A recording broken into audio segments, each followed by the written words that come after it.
رضوان عباسی ہمارے نمائندے دفتر خارجہ سے ہمارے ساتھ موجود ہیں، ان سے مزید جانتے ہیں۔ رضوان بتائیے گا، چینی وزارت خارجہ اور امریکی وزیر خارجہ مارکو روبیو کی جانب سے رابطہ کیا گیا ہے وزیر خارجہ اسحاق ڈار سے، کیا تفصیلات ہیں؟ دیکھیں، گزشتہ روز جب پاکستان کی جانب سے ایک جو بھارتی حملوں کا جواب دیا گیا ہے، بھارتی ڈرونز کا، میزائل کا، آج صبح جب فجر کی نماز کے بعد ایک بڑا آپریشن البنان اور المرسوس کے نام سے جو آپریشن کیا، جو بھارت میں گھس کر بھارت کے تکبر کو، غرور کو مٹی کے ساتھ ملایا گیا، تو اس کے بعد جو دنیا ہے، جو عالمی رہنما ہیں، وہ حرکت میں آ چکے ہیں۔ اور آج صبح جو وزیر خارجہ ہیں امریکہ کے مارکو روبیو، انہوں نے آرمی چیف کے ساتھ رابطہ کیا ہے اور اس کشیدگی کو کم کرنے کے لیے، اس تنازع کو ختم کرنے کے لیے وہ امریکہ بھی متحرک ہو چکا ہے۔ یہ جو آج کا رابطہ تھا، اس رابطے میں جو پاکستان کی جانب سے موقف اپنایا گیا ہے وہ بڑا ہی بھرپور موقف تھا، اور بھارت کی جانب سے جو میزائل اور ڈرونز کی صورت میں جو حملے کیے گئے، اور اس کے بعد جو فالز فلیگ کی صورت میں جو پاکستان کے خلاف ایک پروپیگنڈا کیا گیا، اس حوالے سے مارکو روبیو کو تفصیلات سے آگاہ کیا۔ اور پھر اس کے بعد جو بھارت کی جانب سے حملوں کی جو جوابی کارروائیاں ہیں، اس حوالے سے بھی ان کو آگاہ کیا گیا۔ اسی طرح جو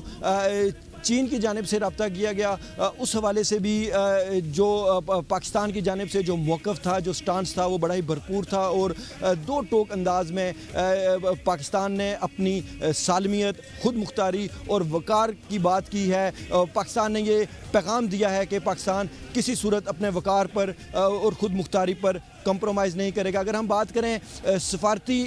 میدان میں پاکستان کی کامیابی کی، تو جس طرح دفاعی میدان میں پاکستان نے بھارت کا بھرپور انداز میں جواب دیا ہے، ابلاغی محاذ پر بھارت کے پروپیگنڈے کو جس طرح بے نقاب کیا ہے، اور اسی طرح انفارمیشن ٹیکنالوجی، آئی ٹی کا جو دور چل رہا ہے، جس میں بھارت اپنے آئی ٹی کے شعبے پر بڑا ہی ناز کر رہا تھا، آج اس غرور کو، اس تکبر کو جس طرح مٹی میں ملایا گیا، ویسے ہی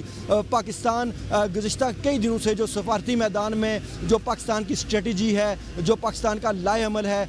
وہ بڑے ہی بھرپور انداز میں دیکھنے کو ملا۔ ڈپٹی وزیر اعظم وزیر خارجہ اسحاق ڈار نے یہاں پر اسلام آباد میں جس طرح مختلف ممالک کے جو یہاں پر تعینات سفیر ہیں، ان کو دفتر خارجہ بلایا اور ان کو بریفنگز دی، اور ان کو جو پاکستان کا جو بیانیہ ہے، جو دو ٹوک موقف تھا، اس سے آگاہ کیا۔ پھر اس کے بعد جو گزشتہ روز ہم نے دیکھا کہ جو ترجمان دفتر خارجہ شفقت علی خان ہیں، انہوں نے بھارتی سیکرٹری خارجہ کا جس طرح اس کے جو پروپیگنڈا ہے اس کا جواب دیا، اور پھر اس کے بعد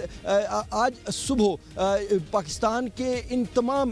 جو جوابی کارروائیوں کے بعد جس طرح عالمی جو رہنما ہیں، بالخصوص امریکہ جس طرح میدان میں اترا ہے پاکستان اور بھارت کے درمیان ثالثی کرانے کے لیے، تو یہ پاکستان کی کامیابی کی نوید ہے، یہ پاکستان کی کامیابی کا منہ بولتا ثبوت ہے۔ جی صحیح رضوان، بھارتی ناظم الامور کو دفتر خارجہ طلب بھی کیا گیا اور برہمی کا اظہار بھی کیا گیا، اس حوالے سے ناظرین کو آگاہ کیجیے گا۔